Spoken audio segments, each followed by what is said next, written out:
All right, my name is Rich Schmidt. I'm here with Carrie Wynkoop. We're at Cellar 503 in Portland. It's January 6th, 2021, somehow. Carrie, thanks so much for joining us today. We appreciate this. Yeah, thanks for having me. First question, and kind of the most important for our purposes today, is why wine? Why wine? Well, why wine and why Cellar 503 kind of go hand in hand. I have always loved wine. In fact, funny enough, I actually sold wine for Cost Plus when I was still in college. May not have even actually been 21 yet. But I got a job at Cost Plus and they said, oh, why don't you go try out the wine department? And while I knew nothing about wine then, I thought it was pretty fun, but it wasn't really what I figured I would do for my career. So I went off, had my career, worked in nonprofits, did fundraising. My husband and I started a business together almost 20 years ago now, and I helped him run that business. But we always loved wine, and every time we went on vacation, we would stop at a winery, whether that was here in Oregon, other places in the country, or even internationally. And we especially loved finding off the beaten path wineries. We didn't want to go to Kendall Jackson down in California. We wanted to go to some of the little guys that nobody had ever heard of before. So about 8 years ago now, I started taking wine education classes for fun. I needed something else to do other than our regular business during the day, and wanted to try to learn something about wine. And so I started taking classes at the Wine and Spirit Archive here in Portland. The teacher, Mimi Martin, is fabulous. And about halfway through the first class, I was like, this is it. I want to work in the wine world. And I didn't know how, and I didn't know in what capacity, but I was like, I'm going to figure this out. And it took me a little while to figure it out. We have a now 13-year-old son, so he was pretty young at the time, and I didn't want to work in restaurants. I didn't really want to work in sales, like at a distributor. I knew that I didn't know enough to make wine. I was trying to kind of find my way. We were actually on the beach on a vacation when my husband and I was talking about how I really just wanted someone to send me wine from small producers in Oregon to my doorstep so that I didn't have to do the research to go find them. And so my husband starts Googling like, oh, this would be a great gift for her. I'm going to find somebody who can do this, and figured out that nobody was doing that. And so he said to me, okay, here you go. Here's your way into the wine business. And I was like, you're crazy. We do not need another business in our life. Why would we start a second business? And then about 6 months later, Cellar 503 was born. So it really combines my love of wine, our joint love of all things Oregon. Our other business, we do technology, social media, websites, all those kinds of pieces. So it really folds in our expertise in marketing and technology with the wine and with Oregon. So it's a kind of perfect match for all of our passions. So I'm curious, you mentioned kind of starting off even pre-wine drinking age, working with wine. Yeah. What was it about, either that time or later, when did wine start to appeal to you as a beverage, and what was it about wine that appealed to you? Yeah, you know, it's hard to remember. I think back at Cost Plus, it was just something a little different and a little sexier. At that time, Cost Plus actually had a really great wine program where they had in-house sommeliers, wine stewards who were really knowledgeable, and they could really run their own shop. And so I was working under a guy who was probably not much older than me, but he would have distributors in, and he would taste things, and he would let me taste them, and he really got to design his own program. It's now very corporate, dominated over at Cost Plus, but at the time he got a lot of choice, and he would pick things that he knew he liked. And I, while knew nothing about wine, it was really fun when I found a bottle for someone and they kind of like lit up oh yeah, this is exactly what I was looking for. As for my own interest in wine, you know, for me, weirdly enough, it was less about the bottle and more about the experience. It was always like, I just have memories of, you know, driving down this ridiculously long road down in southern Oregon where we thought we were going to like fall off the face of the earth into nowhere. And we ended up at Troon Vineyard, which is one of my favorite places and a really great partner of ours at Cellar 503. And we ended up there, and our son was really young and, you know, had been asleep in the car, and they just treated us like royalty. They came in, we tasted wine, he played on the bocce ball court, we were sitting outside, it was so beautiful. So a lot of my passion or interest in wine comes from that whole experience around it, not even necessarily just the bottle, but everything that goes along with it. So as you started to develop your own personal interests and started to maybe even the precursor of thinking about something like Cellar 503, how did you learn about wine? What was your experience in getting educated about wine? So we had always just done a lot of tasting, just visited lots of wineries, figured out what we were really interested in. Way back in the day, even before our son was born, I actually just remembered this. We had a little wine tasting group with 2 other couples, and we would come together once a month, and each of us bought a bottle that I'm sure was really cheap at the time, and we would taste them all, and then whichever was the favorite, we would buy a case and split it up amongst us. I remember $2 Chuck being very popular back then. It wasn't even necessarily, I think, putting a name or even a varietal onto the bottles, but I sort of just developed what I liked and started figuring that out. And then 7 or 8 years ago, I had a girlfriend say to me, you go wine tasting all the time. And I was like, is this an intervention or what? She's like, no, I took a class at this great wine school, and I think you should check it out because I think you would really enjoy it. So I took my first class, which was just a one-time sparkling wine class at the Wine and Spirit Archive, and just fell in love with it. And Mimi is a fabulous teacher, and she got me hooked. And then from there, I started taking WSET certification courses. So I'm going to come back to Cellar 503 in a second, but you mentioned your other business. Tell me about your pre-wine life, your non-wine life as well. It is sort of still my life. So my husband and I own a business called Mandate Media. We do political consulting. So we build websites, write emails, do social media for political candidates, both here in Oregon and around the rest of the country. So we have about 9 employees. Most of them are here in the Portland area, although we do have a DC office.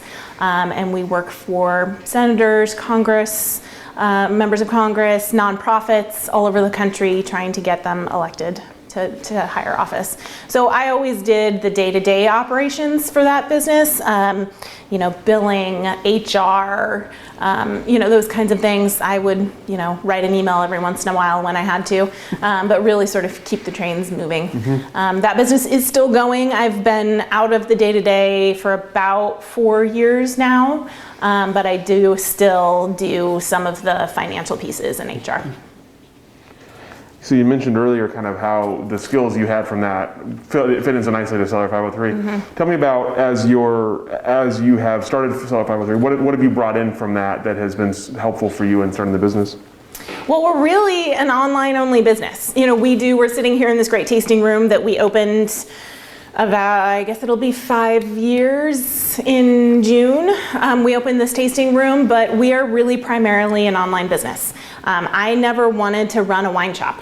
I didn't want to run a wine bar. I wanted to sell people wine from small producers in Oregon and ship it to them wherever they were.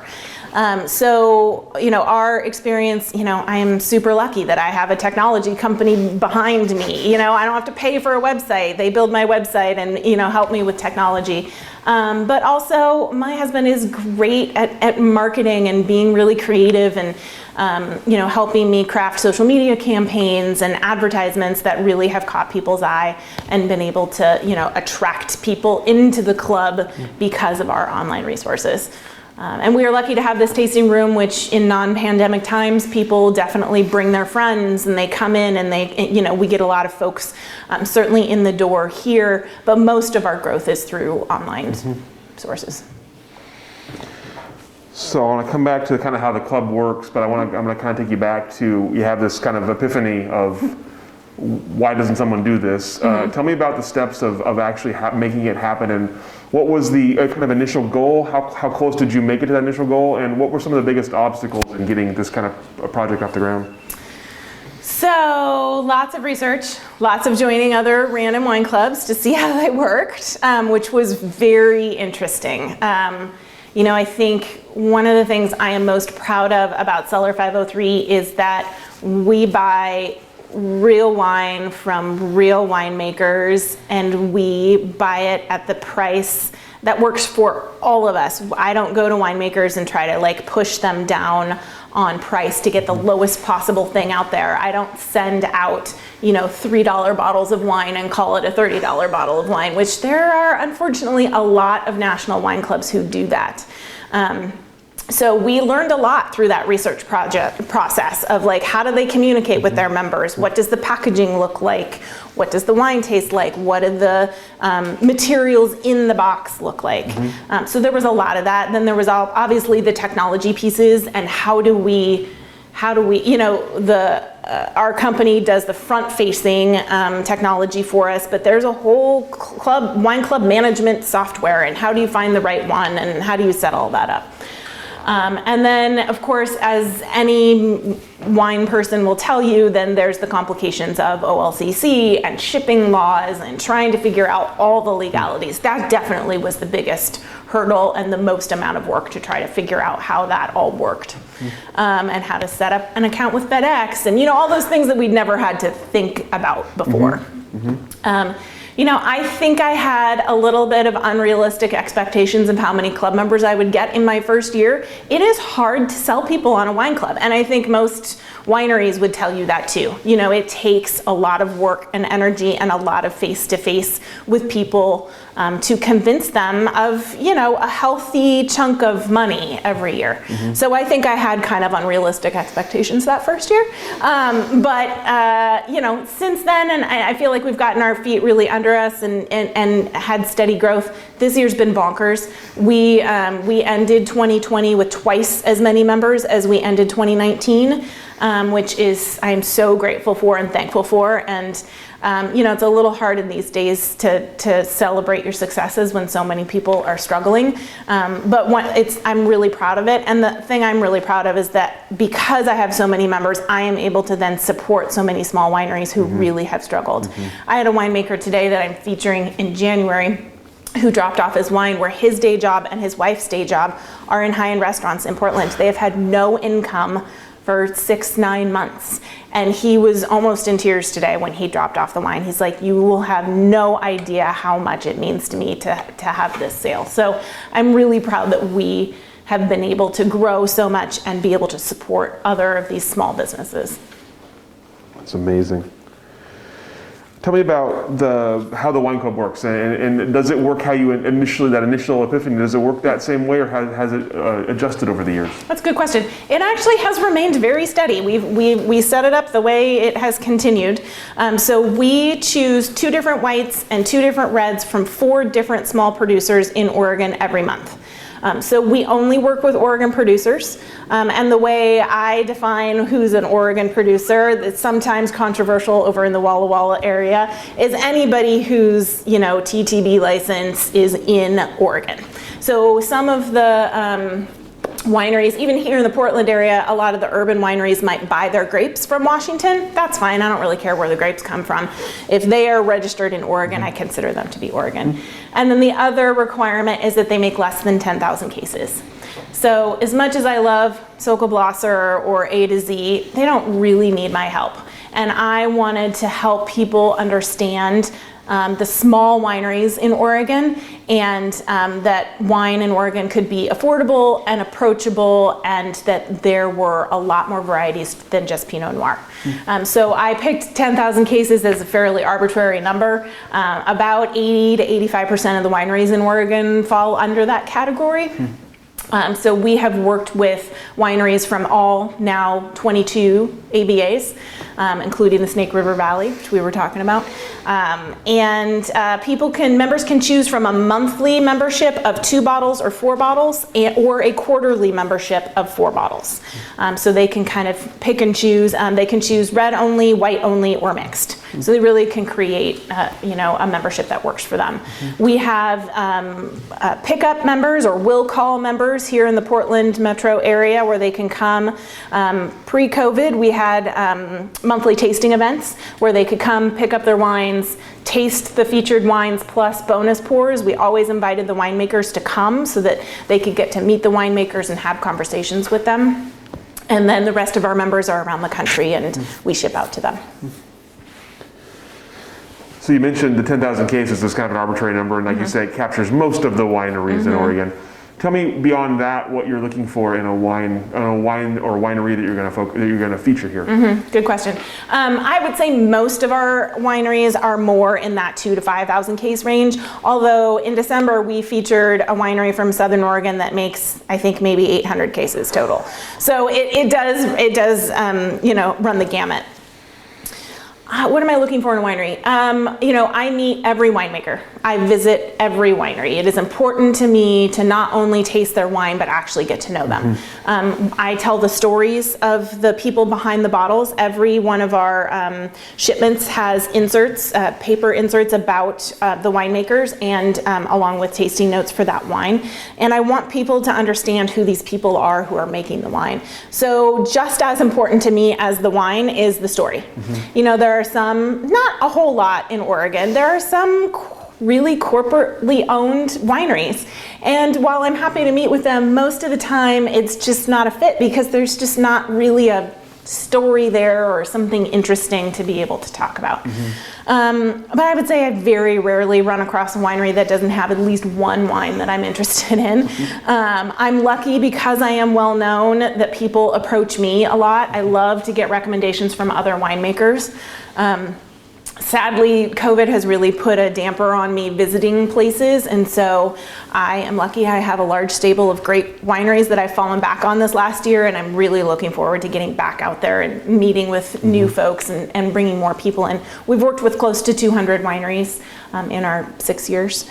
I'm looking for unique wines that are still approachable. So as I mentioned, I really want to help people understand that there's more than just Pinot going on in this state. I don't know if you can see the map over my shoulder. In this area is a list of the top, I don't know what it is, 25 most popular varietals in the state, ranked lightest to darkest. There's whites and then there's reds, and then the font size shows you the relative number of cases, except for Pinot Noir, which would take up half the wall if we did it that way. But there's so much going on in this state that is just so cool and so interesting.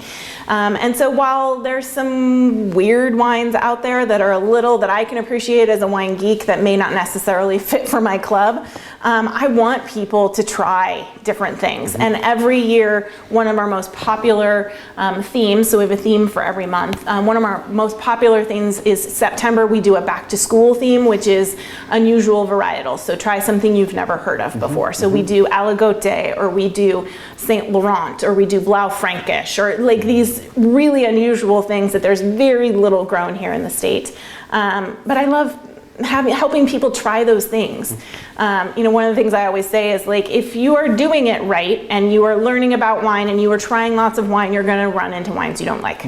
So we don't expect that 100% of our members will like 100% of the bottles 100% of the time. But we hope that we get it right most of the time, and we hope that they enjoy that sense of discovery and of trying new things.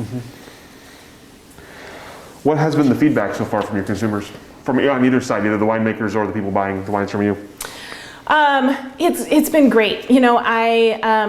I'm not a wine industry person. I really am an outsider. And Anne Ebenreiter-Hubatch, who's the winemaker for Helioterra wines, is basically the only person I knew in the industry. She used to work in politics way back in the day, and we've been friends for a long time. She was the only person I knew in this industry. And yet the industry has been amazingly welcoming to me. And I would call people up and explain the club to them. Crisell Cellars, which is in Southern Oregon, we're featuring this month, and we featured in our very first shipment 6 years ago. And I had to really convince them that it was okay that I bought one case of Sauvignon Blanc from them to feature in the club. But people, once the word gets around, they've been really welcoming. They love the concept. They love that I'm focusing on small producers. The wineries, especially outside of the Willamette Valley, are so grateful that anyone's paying attention to them, that they love it. And I really view them as partners.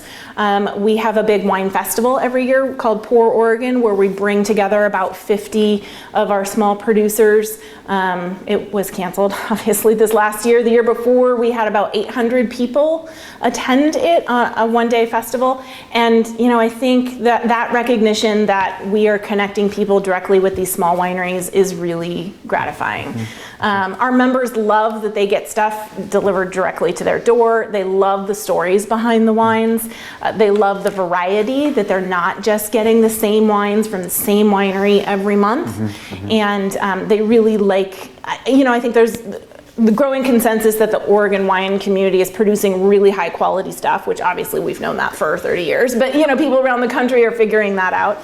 And that folks who can't really get access to Oregon wine, it's hard to get Oregon wine in most of the country, really love that they can get some of these unique high quality producers on their doorstep. You mentioned over 200 wineries you've worked with. That's an amazing number. Yeah. Congratulations on Thank that. you. That's really cool. I'm curious. Obviously, you as a kind of solo gatekeeper, you're the one who tastes all the wines, meets all the people. Yeah. Talk about the pressure of that, of trying to find wines that will appeal to the most number of people, that will fit your themes, that will. Is it difficult for you, as just from your own solo opinion, to say okay, this wine deserves it, this wine does, how does that work for you as you're deciding? Good question. I've never felt, there are occasionally times where I feel like, a wine or two just didn't hit the mark with the club, and you can kind of get that feedback. But I would say I've been really lucky that I guess my palate is very similar to a lot of people's palates, and I think I've worked hard to find that line of high quality, affordable, and still unique and different wines. So I have a pretty good sense of what people will like. I haven't felt a tremendous amount of pressure. It's kind of a luxury.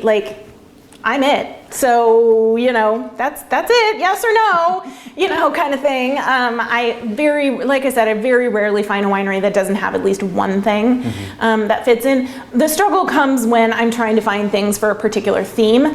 And the struggle also comes of I pick 4 wines a month, but maybe I hit a winery and there's 8 great wines, and I've got a list of 17 wineries in my, it's hard to get through them all. And that is the pressure for me that I feel bad about, meeting with a great winery with a great story and great wines, and I just can't get them in because, especially the people who are only producing Pinot and Chardonnay, I'm like, I love you, but I can't. I try to do Pinot 4 times a year and not much more than that. And if that's all you're making, it's really hard to fit them in the club. So that's really where the pressure comes, is finding the wines that fit the themes, and it's just a long list of great producers out there, which is a great problem. You talked a couple times earlier about story, and about the story that appeals to you, and making sure that you're giving it to your customers as well. Yep. I'm curious, what are the stories that resonate? What resonates with you, and what resonates with your customers, and why are people so excited about certain wines or certain wineries? My husband always gets mad at me because he's like, you're telling another origin story here. It's like the superheroes and how they got to be superheroes, but those clearly resonate with me. So that's usually where it ends up being. Also in my very first shipment, I featured a wine from Jackalope Wine Cellars, and Corey's become a really good friend, and that was maybe his first vintage, maybe his second vintage, and I remember sitting in a coffee shop downtown and talking to him. He's got one of the best stories out there. We call him the Craigslist winemaker, because he quit his day job as an engineer and decided he would do any job for one day that he found on Craigslist, and he talked his way into a winery job, which is not surprising when you meet Corey. And he's had this amazing career ever since. So those kinds of stories really resonate with me. Family stories are great. I love the Mesara family.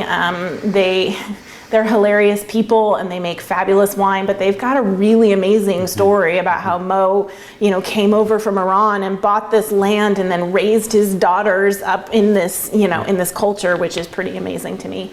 So those are the ones that generally resonate the most with me, but everybody has a story. The real inspiration for Cellar 503 was a winery that is sadly no more, which is La Brassure in the middle of nowhere. literally in the middle of nowhere down in Southern Oregon, like over the river and through the roads and, up the gravel drive.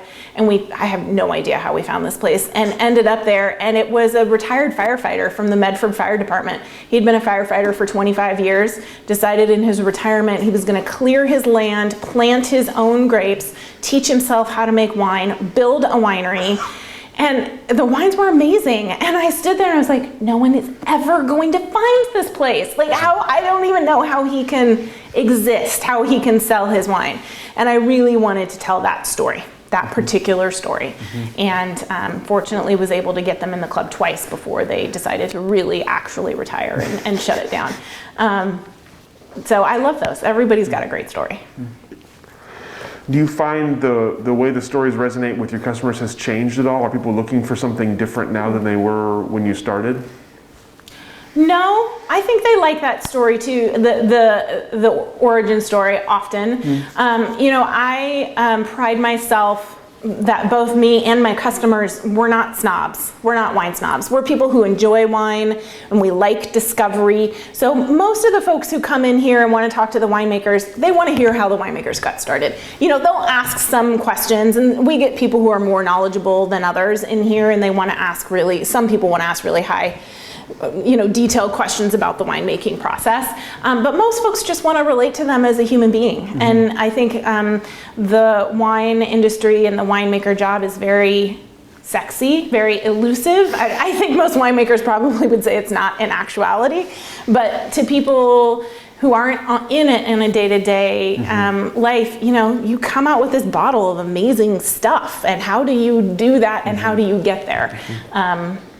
Winemakers, God bless them, a lot of them are farmers, and a lot of them have a hard time communicating that across the bar. But most of them, once you get them going and people asking genuine questions, they light up and they start telling those stories. So I don't think it's changed so much over time. I think people are always interested in how people got started. You talked earlier about establishing relationships with the people you buy from, and obviously many relationships now. Tell me about how you approach them and how that approach is kind of honed over the years, and how you keep the relationship going even if you don't buy their wine for a few years. That's a great question. When I first started Cellar 503, I did a lot of secret shopper kind of visits where I would go in and I would check it out and I would figure out I would bring friends or whatever, and I would check it out and figure out, because I just wasn't well known enough yet that I thought that anybody would take an appointment with me. I didn't last very long, so these days it's far easier for me to go in and actually meet directly with them and make an appointment. And it's great. I'm in a position where most of them come to me. They fill out a form, they say they want to be a part of the club. But when I was getting started, there was another club, which I will not name, in town that has since closed down, that just had a horrible reputation amongst the winemakers. They would say, oh, this person would come to us and they want the bottom of the barrel, the last things on the shelf. They would push us down on price over and over and over again. And the winemakers would sell to them, but ultimately it wasn't a positive relationship. And that was never even entered my mind. We all have to make money in this business, and there's also legalities around there that I think this person was skating around, but we all need to make money and be supportive here in this industry. And so I've always been very transparent that I'm coming to you, I want this wine, you have published it at this price, I'm gonna pay that price, and really treated them like partners. I mean, I needed them, especially in the beginning, I needed them just as much as they needed me. I needed them to talk about me, both to other winemakers and to the general public. But maintaining relationships, I bring them in, the month that I feature them, we do a lot of social media about it. I bring them into our tasting events. They can come and meet our club members and sell additional bottles while they are in here. It's one of the many sad things about the COVID times, we can't do that anymore. And then Pour Oregon was sort of also a way to reconnect with winemakers and give them the opportunity to hit a market that they may not have a chance to hit on a regular basis. We also have a membership card for our members. It's called the Explore 503 card, and many of our winery partners we'll offer discounts to our club members so that if you're in Southern Oregon and want to go see Troon, you can get a free tasting, something like that. And that's another way that I try to maintain relationships with my winery partners, so that, you know, we're all in this together and we're supporting each other in this business, and trying to get customers to go around to all of our places. You talked earlier about Pinot, and obviously Pinot being the big beast and the big name on your board back there. Yeah, right. But also all the other things that you're trying to introduce people to. So I'm curious about the emerging diversity of varieties that you're seeing. What are you seeing that excites you, and how are your customers responding to suddenly having all of these options? All these choices. I think they love it. The number of people who come in here and say, you know, dirty little secret, I don't really love Pinot, or who say, I love Pinot, but I just don't want to drink it every night of the week. I mean, I think that I've tried to be very clear that's what Cellar 503 is about. I just had somebody email me who was like, why don't you do a Pinot only club? And I'm like, because that's boring. Like, that's not who I am. So if that's what you want, you're welcome to find someplace else to do it. I think they love it. And I think every time I feature something different, you know, they love it. And we always have a laugh around here, especially at tasting events, about how to pronounce Viognier. I love Viognier. My husband really loves Viognier, so we've done it quite a bit, and they love to learn, and they love to try, you know, different things. What's been fun to watch sort of in the Oregon wine industry in general, I've mentioned Southern Oregon a couple times. It's got my heart down there in Southern Oregon. I love it. And it's awesome to watch how much they have evolved and how much they have professionalized down in Southern Oregon. And really, it's really an up and coming region. And it's great to watch them maybe not 100% solidify on Tempranillo or other Spanish varietals, but really there's a large focus down there and they do a great job of it. And the climate is very similar to Spain, and so it grows well down there. So I love to see that they are working hard to define who they are. That's really fun to watch. The other thing, I've mentioned this several times over the years, is to watch the reemergence of Oregon Chardonnay. It's really been fun. Chardonnay is not my general go-to, and lots of people are, you know, ABC, anything but Chardonnay. But I have these conversations every time I feature a Chardonnay, which is like, yeah, you don't like California Chardonnay. You don't like big, buttery, oaky Chardonnay. You like French-style Chardonnay. And it's really fun to watch Oregon figure out what kind of Chardonnay we're going to make here. And it's still kind of all over the map, and I think that's great, because I think people want to have different style options there. I think we're leaning a little more towards the French style, which I'm glad about, and I think most of the consumers are glad about too. And so watching that whole emergence of the right kinds of clones and really trying to figure out what the Oregon style is has been really fun. In addition to that, are there other varietals that you're seeing pop up on your radar more often that you're kind of excited about for now or for the future? Gamay is always a hit. I love Gamay. Everybody loves Gamay. I mean, they can't plant it fast enough, I think, here. I think it's great that people are starting to recognize that we're maybe hitting, you know, maybe an edge of too much Pinot in this state. I've talked to, I can't tell you how many winemakers I've talked to in the last year who've said, I'm not making Pinot. I got into this business because I love Pinot, but I can't afford to make it. And there's so much great stuff. And so I'm going to start with doing these other things. So Gamay I love the Tempranillo. I love that there's such a variety, that there's even cool weather Tempranillo grown here in the Willamette Valley. I think that's really fun. You know, I like big, deep, dark reds and really high acid whites. And so I also love, you know, the Gruner Veltlinger, I think is coming up on its own, and some of those whites that are a little more obscure, but that really fit well with food and the climate around here. And I'm going to turn around and see which ones Pinot Blanc definitely, I think, is a great addition too, and is, you know, starting to come into its own, and it's just a little bit more interesting than Pinot Gris or some of the other whites that are going around. I think there's lots to watch. We're precursors to this. We're talking about pre-COVID, but obviously you mentioned events being a big part of what you do both here and in the festivals. Tell me about kind of the events you want to try to have and have had in the past, what you found to be successful, and kind of what it is, how they help your business.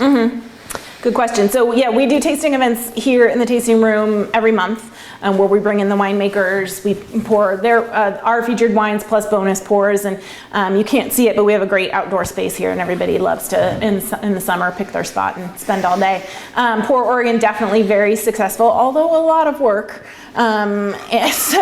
So I'm not. We're not quite sure what the future of Pour Oregon is going to be. What I'm actually really excited about going forward is taking Cellar 503 on the road. So my goal for this year is to create a mobile tasting room experience where we're going to go to a couple of locations, starting in Southern Oregon. I hope also Bend and perhaps out at the coast, and set up shop for a week and do a series of events where I work with my winery partners down there, have travel incentives for our club members to come to those places, bring in some writers, reporters from other places around the country who may not have experienced those places, and really do an intense, this is Cellar 503 and we are here for this amount of time. So I'm really excited about that. We do lots of events. I would say we were able to open up and do a few months of tasting events this summer. And we did one event where we partnered with Ember and Vine, who is a catering company that specializes in barbecue and wine. And they came, I know that was great combination. And they came and offered up a small plate of bites of different kind of barbecue that we themed with our wines for that month. And that was very popular. So any way I can, bring in other local, especially small businesses, especially this year restaurants, to try to give them some support, that's been great. We have done a restaurant pairing every month since June, where our club members can go to that restaurant, order their food to go, and eat it with our featured wines for that month, which has been a really fun way to have that kind of tasting experience in your own home. On that note, obviously, you talk about food and wine and that kind of interaction there. Tell me about how you prepare the idea of food and wine tastings, like how they come to you, and what the benefit is for having the food and wine pairings for your business. So we, again, pre-COVID, always offered a big cheese and charcuterie spread at every one of our monthly events. I want people to enjoy their wine and not overindulge, which is one of the reasons. But I also think that there's just a natural, like I said from the very beginning, my memories of wine are always about the experience. And it's not just standing at a sterile place drinking your one little cup of wine. It's about the entire experience. I will have to say, I'm not great at the wine and food pairing. I know what I like and I know what goes well together in my own head. But really, when it comes down to presenting those things to the public, I rely on lots of other people. So working with Ember and Vine was great. We did a partnership with Steve Jones at the Cheese Bar, where he picked out 4 different cheeses, which was super fun. I've done in the past like Valentine's Day chocolate and wine pairing, which was super fun. Actually, one of our winery partners, Seifert in Dayton, he actually makes chocolates, the winemaker, and they're just amazing. So I really, I know what I like, but I really rely on the experts who have a lot more food and wine pairing expertise to make sure that those combinations are really right on. And I love to collaborate with other people, so it's not all on me. And there's other folks out there who can talk about the pairings and who can talk about their own businesses and with our guests. So obviously, this is not the first. We've talked about COVID-20 today. Obviously, COVID has come up, and that's a big change. So I'm curious, kind of how it's affected your business. Obviously, there have been negatives you talked about. I know there's some positives as well from that. Tell me about the kind of timeline for COVID for you, how it's affected you so far, and how you kind of foresee coming out of it. Yeah, I mean, it was certainly pretty scary there at the beginning. I was worried, are people all going to lose their jobs and so they're all going to want to quit the club? That was my first instinct, was like, oh my God, we're going to lose all of our club members. And that certainly has happened, but in far fewer numbers than I ever expected. And the benefit is people are figuring out that they want to get wine delivered to their house and that they want more wine than they normally would. So I would say our average club member pre-COVID was getting 2 bottles a month, and now they're getting 4 bottles a month. So we have had an enormous increase in club members. As I said before, we've doubled our membership in this past year. We are very lucky to have gotten some great press, and there's been lots of talk about wine clubs in general and how great they are, and subscription services, and all of that is kind of in the atmosphere, which has been great. But everything is 10 times more complicated. Everything. I am lucky that I hired a club manager in January, and she started, and she's part-time for me and part-time for a distributor that I work with very closely, and so, but she's here in our office. But by end of March, beginning of April, our office is very small, and we decided I'm working here in the mornings and she's working here in the afternoons. Just to the basics, everything is just 10 times more complicated. And getting people to deliver wine, and how are we going to do pickups for our members safely and not have too many people in the space. And then when things did open up, how are we going to do tasting safely, which we did, and they were fun, and they were just so much work. The cleaning regimen and getting in all of you can see over there in the corner, we use test tube racks for all of our tasters, which was a great creative solution, but so much dishes. And just every little thing just takes 10 times longer than you think it's going to take. And so I feel very lucky that we are in such a great place. And like I said before, that we are able to support a lot of these small wineries who really had their feet knocked out from under them when the restaurants all closed. But I am really looking forward to being able to do in-person things, with some sort of semblance of normalcy. So for us, because our tasting room is so small and we rely on our outdoor space, we are not doing tastings this winter. I hope by March things will have loosened up and we can start doing in-person tastings again. I assume we will have to have some, COVID regimen, through the summer. I'm guessing. I would love to say it would be a little more back to normal before then, but it's just too hard to say. I think one of the things I've learned so hard this last year is I am a planner at heart, and there is no way to plan. There is just absolutely no way. I mean, I feel like I've redesigned my business 3 times in the last year. And so we're just taking it kind of week by week and month by month.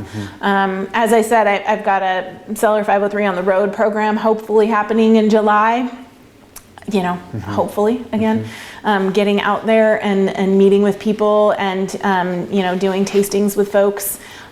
All outdoors, so that will help considerably. So I'm feeling super optimistic about this year. I feel like there's a light at the end of the tunnel, finally. It may be very small, but it is there. And I think there's, lots of potential coming out of this. I think it's going to take longer than we all think it is. And I am hopeful that folks, once they can start going back out again, will still continue to see the value of the club and getting wines delivered to their door. So there will be more changes ahead, but I'm feeling excited about it. Obviously, the novel solution to an interesting problem. I'm curious, obviously this is a time that's rewarded creativity and flexibility. Are there things you've implemented in the last year that you will continue to use or continue to rely upon? Definitely something around the tasting events. So our tasting events had gotten to be like a rugby scrum. They were like elbowing your way up to the bar to get your glasses. And there's a lot of people for whom that's attractive, but there's a lot of folks, especially our older members, who just didn't love that. And so when we changed to a seated reservation only tasting event, so many of my members were like, oh, you have to keep this. So that's a little harder because it's staff intensive and you can't fit as many people in at a time. But I think there are some elements of that we will definitely keep. I really want to be able to get the winemakers back in here, which we haven't done during this COVID time. Having one more body in here just didn't make sense. So I'm looking forward to some sort of hybrid model where we can bring the winemakers back in. We can offer some of our seating as tasted seatings with, you know, time reservations and a little bit more mellow, and then we still offer that really fun, high energy, bring your kids, you know, kind of experience too. Because we've always been family friendly. I really firmly believe that more wineries ought to be family friendly, because if the kids are happy, the parents are happy, and the parents will drink more wine. So I, you know, kind of don't understand that. So I'm looking forward, and we have a great group of kids who always know where the toys are here, and I'm looking forward to getting back to some of those kinds of things. But we'll definitely take some of the things we learned this year and implement them. So assuming that the timeline is somewhat accurate and we start, you know, this year starts to get back towards normal, what are you looking ahead for? What does the future look like for you and for the company in the next 5-10 years? Great question. It's hard to think about any of that stuff right now. I feel like we've gotten into this mindset of like, I just can't plan anything because I have no idea.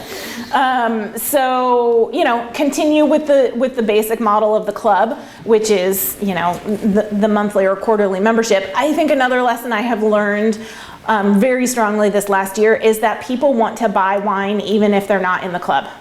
And people want to buy more wine every month. So I really had resisted until this last year selling individual bottles or keeping inventory around, but I ended up stocking up for my monthly pickups just for my club members, and they would come in and wipe me out of wine every month.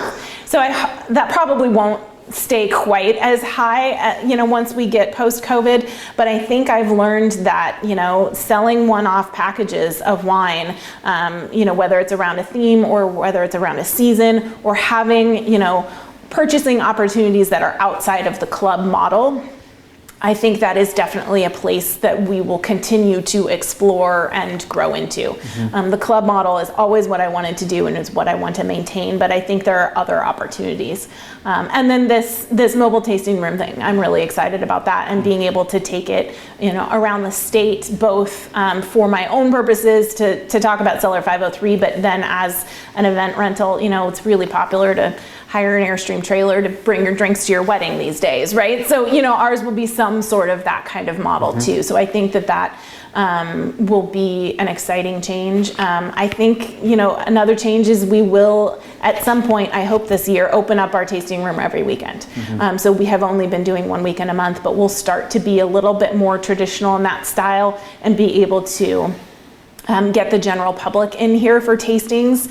They've always been welcome, but it's been mostly focused on club members. So being able to get a wider range of folks in here, and be able to do some more creative events and to bring more of our winery partners in to participate in those. So I think just continuing to grow the presence outside of Oregon, to really help spread the word about how great Oregon wine is, and you know, the variety and the breadth and the depth, as I like to say, of Oregon wine is also you know, a goal continuing forward. Do you have a size in mind that would be ideal, or that would be too big, or is it just growing at this point and figuring that out as you go? Yeah, that's a great question. We got most of our wine deliveries for January in today, and January is always our largest month because it's a quarterly shipment as well as all the holiday gifts memberships. So we have 213 cases coming in the next 24 hours, and if you've seen our downstairs, I have no idea where we're going to put it all. So, you know, I would like to say it just keeps going. That may not be physically possible. We might have to start being creative about an offsite storage and you know, logistics of bringing it in.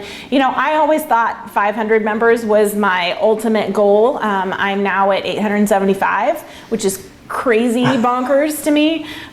So, you know, I don't have an end goal in mind. The personal touch is important to me, and making sure that we have enough staff to be able to respond to customers' needs is important. and to be able to do, we'll definitely need to hire a tasting room manager to come in and, once we open up all of the time. And so that will help out some too. But I don't have a number in mind yet. Although I'm really committed to working with small wineries, and we're getting to the point where, some months my quantities are so big that wineries may not be able to fulfill them. And so I think we're really close to, I thought it was going to be this month, but I think we're really close to having to feature more than 4 wineries a month. So we'll bring in a 5th, probably a 3rd red winery to be able to accommodate, because, I ordered 73 cases from Seven Bridges this month, and fortunately they were able to accommodate that, but there's a lot of places that can't, and I want to make sure we still get those small guys in here. On that note, that was the next question I had for you was, do you worry, obviously there's a lot of wineries in Oregon and it's always growing. Yep. Do you worry about being oversaturated yourself and running out of new and interesting things to find and having to recycle places? Obviously it's not the end of the world, but do you worry about people in your club getting bored or running out of interest because you have kind of hit the end of the line of interesting wineries? That's a great question. I was really determined at the beginning to not ever use a winery more than once and not ever feature the same wine more than once, and that has totally gone out the door. Even before COVID, but especially this year, I've had to really rely on wineries that I had a strong relationship with, that I knew could safely deliver. So I'm not terribly concerned about that anymore, mostly because we have so many new members. I mean, we were just talking about this over the weekend of all the planning for the themes for this year, which does get hard to come up with new themes. That is for sure hard. But half of our members have never experienced any of this before. So being able to, we can recycle stuff certainly because a lot of them, haven't experienced it before. But, I do want to keep it fresh and unique. And the themes in particular is the way that I do that. And I still, while I will recycle wineries, I very rarely have recycled the same wine. I've maybe 4 times done the same exact wine, and they had to be wines that were spectacular that club members just absolutely loved and kept coming back for more. I think definitely 4 or 5, maybe at the most. So while we feature a winery more than once, we don't feature the same wine from them. So that helps keep it fresh and exciting. So we talked a little bit about some of the varietals you've seen changing in Oregon and maybe changing for the future. I'm curious what else you see for the future of the Oregon wine industry from your perspective. What is it going to look like over the next decade? That's a great question. I think there's a danger that we're getting too many wineries in this state, especially the little guys who don't have an outlet for selling their wine. I see a lot of wineries that La Brasseur, who was the inspiration for me, who didn't know how to sell his own wine. A lot of places get into this for the glamour or the romance of creating wine and then have no idea how they're going to sell it. And so I think that there's a danger that we're going to get to that point where there's just too much saturation and not enough support and not enough sales for those folks. Although that's sort of the Oregon Wine Board's problem and not mine, trying to get into new markets, right? So I think that is a little bit of a concern that people need to focus on. I really hope that there will be an increased focus on technology in this industry. I've been shocked since I started in this business that the technology for wineries is just crap. I mean, it's expensive and not very good, and there's no consistency. And there's still wineries who don't have websites at all. And the club management software is not great, and it's too expensive, and people aren't doing what they need to do to keep up with social media and, other options. If there was somebody who was willing to come into this industry and, provide sort of a one-stop shop, and provide a good quality product at a reasonable price, they'd make buckets of money because it is a big need in this industry. So I hope that happens. There's been this ongoing back and forth, fad conversation for a few years here about natural wine and clean wine and that whole mess, which I think most winemakers would tell you is just sort of a ridiculous conversation because there's no really, definitive answer to what is a clean wine or what is a natural wine. I hope that there's more conversation around sort of solidifying what we do here in Oregon that makes us unique to other places. I would say, in my experience, and I know this isn't universal, in my experience, the vast majority of wineries in this state are what people would call natural. They are doing things very cleanly with very low intervention, and I think that sets us apart. And I would love to see a little bit less infighting and nitpicking about that, and a little bit more coalescing about a message about that everybody could share. I think that would really benefit everybody. So this may be something that has actually happened to you, but if someone were to approach you and ask you about getting into the Oregon wine industry in some fashion, what would your words of wisdom to them be? People do, come to me and ask me about that. I think what I tell them is, like many industries, this is one of those industries you kind of got to start at the bottom and work your way up. I think there's really no, although I would say I'm an exception to that. So, that may not be accurate, but if you are looking to work in a winery and in production and in that sort of way, go make friends with your local winemaker. Pick a couple of wineries that you really love where you can get to know the winemaker. You can volunteer for events. Especially a lot of the small winemakers, they have volunteers all the time who come in and help with harvest or bottling or, any of those experiences. Go to them, make friends with them, get yourself on a volunteer list, figure out if it's really what you're passionate about, what you're interested in. I would say education is really great. I mean, your program at Linfield is amazing and, relatively new to the entire program. The WSET courses are great. And now with, one good thing about COVID, we're all figuring out how to do all this stuff remotely. So there's a lot more opportunity to take really high quality classes and learn more about the wine industry and about, winemaking and all that. So I think those are the two biggest pieces, I would say. Don't be afraid to go and talk to people and make appointments and have informational interviews and pick people's brains. We're still small enough here in Oregon that it's mostly you're going to be talking to the winemaker or maybe their one salesperson. And most folks are really grateful to have people's attention and for them to be able to tell their story. I think it's still a super collaborative industry. It is one thing I think we're really lucky about, and it really sets us apart in Oregon is how collaborative our wineries are, really helpful to each other.